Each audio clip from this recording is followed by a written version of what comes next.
Bertemu lagi dalam video saya kali ini. Okey, sekarang ni saya berada di satu lokasi yang agak menarik lah.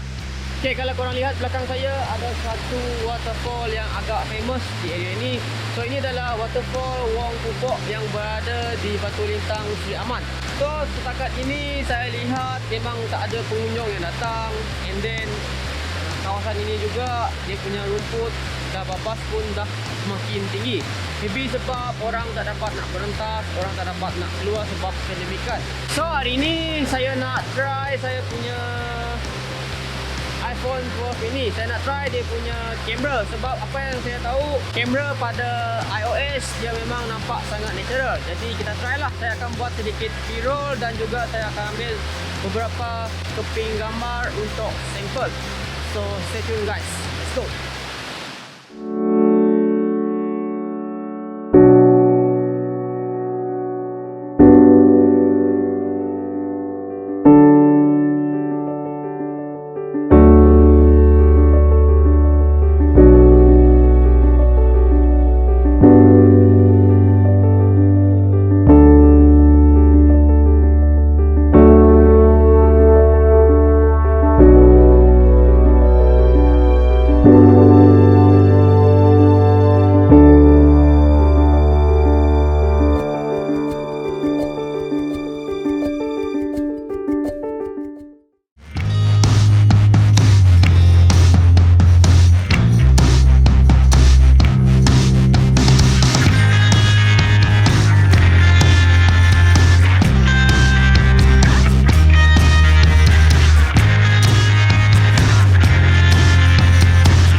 Itu sahaja untuk video kali ini.